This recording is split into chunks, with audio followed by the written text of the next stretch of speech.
Hello, Assad, and welcome to the show. Thank you very much. Pleasure to be here. Well, thank you for your time. Interestingly, you are one of the ratepayers associations who are boycotting paying rates and taxes to the city of eThekwini. This is an idea that has been popping around South Africa for quite a while due to, of course, very poor service delivery from metropolitan areas mostly. I know eThekwini in particular is quite bad, but what really broke the camel's back for you? Look, it's been a long time coming. As you rightfully said, people have been frustrated. And unfortunately, the laws prevent us from finding a good remedy, so to speak. But with that being said, um, service delivery has been failing in most municipalities across the country. And with that, coupled with the last tariff increase, I think the last tariff increase is what broke the camel's back. Um, the the increases are unjustified, more especially here in eThekwini. And the reason why we say that is in the last five financial years, as reported by the Auditor General, eThekwini municipality lost 50 billion rand. That's a whole year's budget. Now we're saying you can't control the losses. You're not willing to stop losing money, but you expect ratepayers to keep paying more. And we are basically funding corruption. And we said enough is enough. So, what exactly is the mechanism you're using? So, you're boycotting rates. As far as I understand, based on the news analysis I've read, you've opened a sort of trust account for the Ratepayers Association. And then, as far as I understand, the residents are paying their rates into that particular trust account, which is under the control of the Residents Association. Is that correct? Correct. So basically, the process was we've been engaging with the city, and as I mentioned, it was in regards to the tariff increase. And in terms of legislation, um, there is a part there in the Constitution as well in the Municipal Systems Act 32 of 2000, wherein the municipality is supposed to engage public and involve them in this process. So there's a consultative process, it's called public participation. That needs to happen. eThekwini municipality over the years, they've been steamrolling this process, not fully engaging with any of the residents and basically coming back, taking a resolution and moving forward. This time around, we stood our ground and we insisted that they listen to us, listen to the concerns of the ratepayers, because more especially when they are formulating a tariff, it's very clear they should not be imposing any rates burden on the residents. They failed to host that public participation. They failed to recognize a request from us to have a meeting in this regard. They basically turned their backs on us, and as a result of that, we then declared a dispute. Now, in terms of legislation, once you've declared a dispute with the municipality, they are compelled to resolve that dispute. And even though we've sent through the dispute on the 30th of June, 30th of May, eThekwini municipality has not acknowledged that dispute. Neither have they accepted meeting requests. We've sent over 14 or 15 meeting requests, and they fail to call us and have a meeting and a sit down. So we are saying that in terms of the legislation and in terms of them wanting to not wanting to engage with us, we are now going on to a protest action. And in terms of that protest action, what we are then saying, we are not going to be paying any of our utility bills, including rates, including lights, including water, the complete utility bill as a form of protest. We will not be paying the city. Instead, we will then divert our funds into an account held in trust until we can reach a resolution, or we get to court and the court instructs us to hand over the money to the municipality. So interesting. When you talk about until there's a resolution on what exactly? Is it the public participation resolution, or is it a resolution in terms of something else entirely? So part of the discussions would be the public participation, as we said. What we want the city to hear, and there's so much of issues that are coming forward now since we've launched this protest. We initially started off with the objection to the tariff increase, which were unjustified. And one of the examples was the electricity tariff, which was over 20%, whereas NERSA was only allowing the city to go up to 15.1 maximum. They proposed this budget of over 20% without getting the necessary approval from NERSA, which was actually illegal.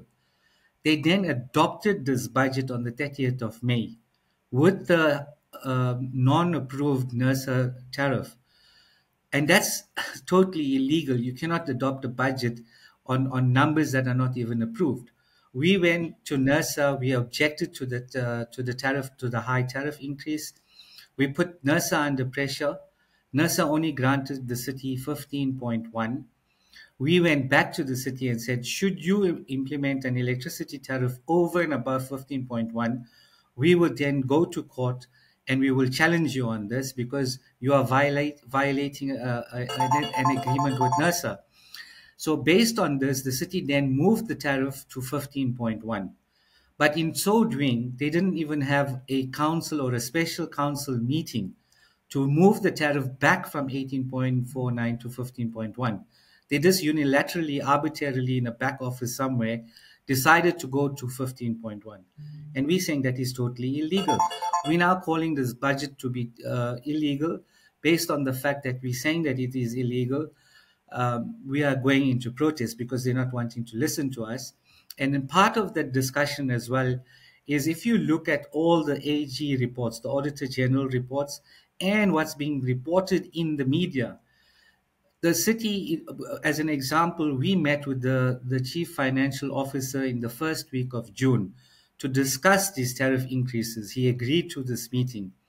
In this meeting, we raised the concern of the wasteful and fruitless expenditure and. And in this meeting, he assured us as the ratepayers to say they've put systems in place to ensure that no monies will be lost. And what he told us was, or they're using AI technology now in regards to how tenders are allocated. So it's not going to be a human intervention. Basically, it's the system will then decide who it wants to allocate those contracts to. So anything over 250,000 rand, the system will then throw it out. A week after we met with him, from his office, they issued 90 million rand to a person who's already implicated in a fraud and corruption trial. So we're saying we're sitting with the city, you're giving us all of these promises. As soon as we walk out of your office, you then go back to your old same ways. And we're saying as ratepayers, it's our money that we are putting towards the city. You are entrusted with this money. You have a responsibility or a fiduciary responsibility to ensure that these funds are used correctly. In fact, if you look at the Municipal Finance Management Act, when it talks about ethics, it doesn't just say you need to uphold the ethics of the city or uphold the ethics of your office. It says to the highest standards of ethical. So the act itself is specific that it needs to be a high standard of ethics. And what we are seeing right now in a eThekwini municipality is not that. There's no standards of ethics. They don't seem to know what's going on. They don't seem to follow legislation. They're doing as they please. And we are saying that it's being prejudicial. And if you look at this, this fight is not just for ratepayers. And we keep saying this. Everyone is being affected by these high tariffs, not just the ratepayers. Even those poor people who go to buy electricity for their prepaid systems, they are also being affected. And they are also complaining, and the city is not listening to them. So, in your as far as you know, how many people or households are participating in this boycott so far? To give you a figure offhand would be really difficult, but what I can say is when we did send out a sort of a poll to get an indication, it's over 2,500, 3,000 at this stage. We're on the verge of launching the full-on rates boycott, and people are just waiting. They're just fed up. They're not prepared to pay the city any longer, and they're willing to participate in this process. So one of the concerns, so for clarity, I fully believe in a rates boycott. I think boycotts are fantastic and they work very, very well. They work very well against the old regime. They will work quite well against the current regime of this country. One of the problems, especially in South Africa, with boycotts is people might think that if they do join a boycott, they could be targeted by city officials or by people from the city, and they could be cut off, right? You use one person as an example, and then the whole boycott falls over. You've come out to say that the city cannot disconnect people because you have lodged a dispute already, so it would be illegal to cut off people. Is that correct? That is 100% correct. The right to electricity, the right to water is enshrined in the Constitution. In fact, that is the basis as to why countrywide in informal settlements, you will find municipalities providing free basic water and electricity because it's a constitutional right. And you can't deny that constitutional right to any other individual. Our constitution is equal to each and every one person. So whether you stay in an informal settlement or whether you stay in Houghton in Johannesburg, for that matter, they cannot deny you that constitutional right to electricity. If they have to disconnect you, they have to make alternative provisions. So what would be an alternative provision? They would have to put a prepaid system in that property. They simply cannot just disconnect you for electricity. There have been cases where municipalities have done this. They were not challenged. We've got the what you call it, the court rulings as such. But in there's footnotes to say that if this has to be taken to a constitutional court, there is a possibility that it could be overturned, so to speak. We are willing to go as far as the constitutional court. What we are fighting for are constitutional rights. In fact, what we are saying that in terms of the process that we are doing, we are actually protecting the money that belongs to the state, because we are not saying it's our money. We accept that it's the money for the municipality, but we're not prepared to put it in this municipality because they're not protecting the money. Hence, the action that we're taking is to actually protect this money. And we are saying as long as the city is prepared to use the money in the correct process and it's being used correctly and for what it's been intended for, we have no issue with that. But I mean, if you look, you can look at eThekwini's website almost every day. It's either a fashion show or they're giving R500,000 to designers of clothing. Then there's this horse racing events. They threw a couple of million behind. That's not their core focus. The core focus of a municipality is to provide services to its citizens. When there's a surplus, yes, then by all means we can do all of those colorful things. But we are in a city where sewer is flowing every day, the beaches are closed, businesses are losing money. I mean, the tourism industry in Durban has been dead. No one wants to come to eThekwini anymore. Previously, I mean, in winter, Durban was the place to be. This winter, we didn't even see any one of the valleys come down. No one wants to come to Durban anymore. I mean, seriously, they've destroyed the city. I mean, it could be a blessing. Valis are terrible people because I'm one of them. We actually miss you guys, come to speak of it. I haven't been down there in almost a decade. I should actually come through. Maybe we can do this face to face next time. But yes. I mean, after that, I think this is like a wonderful thing you're doing. So there's always been talk about this, like a tax boycott or a rates boycott or things like that. And the idea always has been that you have a separate account that is controlled in trust, and you basically put the money into that. You have mentioned that if the city refuses to do its job, you're going to use the money that you have collected to do the job of the city. So are you going to do the potholes and the electrical things and whatever else with that money that you're collecting that should be going to rates, but you're collecting privately now? Look, what we're actually trying to do is by encouraging everyone to support this campaign, by putting the money into this account, it will actually force the city to go into administration, because obviously it's not going to have the money.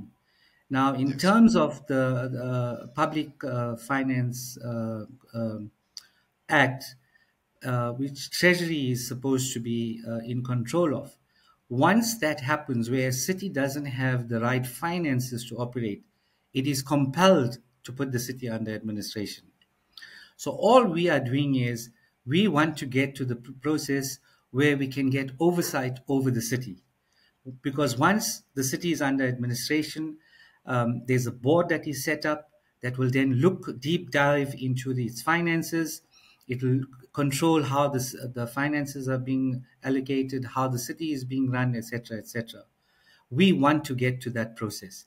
When we get to that process, we then will be able to put systems in place, perhaps maybe building it from the ground up to say, how many staff do we have? How many vehicles do we have? Because this is part of the problem. There's not enough vehicles, not enough equipment, not enough staffing, as an example.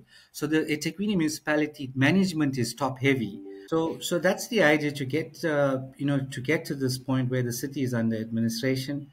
We then get to part of our request would be that we want to be part of that process, even if we just take one aspect, and the one aspect that we're looking at is the rebuilding of the water infrastructure. We do believe that it is quite urgent. The city hasn't been doing any maintenance on the water infrastructure, and it's collapsed across the city, and people are starting to get aggrieved. So even if we take that as a project, there are businesses that are willing to put money behind this to help with the rebuilding, but they're not prepared to do so whilst the city is under this sort of condition where money just seems to be leaving the treasury left, right, and center. So, I mean, I'm afraid we're at this point, and maybe you'll agree with me, where there really is no other choice. If we want something from the state, the Auditor General tells us what we already know. There's mass maladministration everywhere. The Treasury just sends the funds. They're obliged to do so. The politicians don't care about us whatsoever. All the other institutions that are supposed to make sure this doesn't happen are filled with cadres and have failed in their duties. So at the end of the day, it's up to people like you and me to solve our own problems. I mean, I don't know, how does that make you feel, living in a democracy where we supposedly, appoint people to do these sort of things for us, but they're just not doing it? There's something very wrong in this world. 100%. In fact, when we embarked on this campaign, we thought long and hard, because what we are starting could go both ways. We could either win or we could lose, and either of these ways would set a precedent for this country. Obviously, if we lose, it's gonna close the door, so to speak, on every other organization or city or ratepayer association wanting to embark on this journey. So we needed to ensure that the process we followed is 100% correct. That if we do lose, we know that we gave it our best shot, and we know that we have sufficient evidence to take it to the Constitutional Court. And I say that if we go to the Constitutional Court and if we lose in the Constitutional Court, then it's time for us to actually pack up and leave this country, because then there's absolutely no hope. So, just as a final question on my side, I actually sort of agree with you. I don't think the Constitutional Court is our savior, but I mean, it would be useful if they were on our side every now and again. Just the last question from my side. You've been talking to the city for a very long time. Has there been any improvement on their side in terms of communication or things like that, or do they just see you as a pure nuisance? Look, in terms of communication to other aspects, I can say the door is still open. In fact, services in Westville proper, you can say, has improved, because they seem to think that this fight is about value for money for Westville. So they started to fix Westville. Our lights are working. They fixed some of the sewer lines that were broken. They painting the road markings, cleaning the verges, etc., etc. But what we are saying is, This is not just about Westville now, it's about the entire city. If the administration of eThekwini works, it will work not just for Westville, it will work for the entire city, which is Mm. what we want. We want to create sustainability. I mean, it's no secret that in the last flooding, one of the major employers of the city and contributors to the GDP of the city, which is Toyota South Africa, they were badly affected. I mean, that industry was put out for months, and it was put out for months because of negligence. Had the city taken the correct steps, we would have avoided all of this. In fact, here in Westville, before the floods, we were engaging with the city, and we mentioned to them that there is no maintenance, there is no cleaning of the flood water systems. Should we get, God forbid, if we had to get a major storm, the city would be in a disaster. Not even 4 months after that particular meeting, we were hit by the floods. So it's not to say that the city is not aware. I mean, they have climate studies. They've got a separate department studying environmental impacts and 20-year assessments. What are they doing with all of this information if you're not acting on it? There's no use doing the study, getting all the data. You know what you need to do. You have the money to do what you need to do, but then you're not doing what you're supposed to do. Even after the floods, the city claimed to poverty, that they don't have money to rebuild. So they receive money from Treasury, 1.3 billion rand, sorry, 1.3 billion rand was allocated to the city to help to rebuild the city. That was 6, 7 months ago. Of that 1.3 billion rand, they only spent about 200 million rand. So you got the money, you're supposed to have started rebuilding, but you haven't. So it's basically they wake up. I'm saying they wake up, they have a job, they're supposed to do their job, but it seems like they're not doing their job because you only have one job as the mayor. You need to make your city run. And if you're not making your city run, then he needs to run. Yeah, well, all he seems to do is like sing, like he's an aspiring singer or something. Is that correct? The mayor of eThekwini. I've seen I'm not videos really online. sure what he does, but yeah. Right. Okay. So he doesn't do his job, but he does other stuff. Who knows what those might be? All right. I mean, this could be the start of a real revolution. What you're doing down there. I think this is the first. Well, I think there have been other boycotts, but they did sort of end rather quickly or weren't as well known as this one. But fundamentally, you could change the way municipalities work in South Africa, and hopefully the courts can understand that by privatizing, for lack of a better term, by privatizing collection of revenue and privatizing the fixing of cities, the cities can actually have a future, because for now, they really don't. Agreed. We need to think of new ways. We simply cannot do the same thing over and over again and expecting a different result.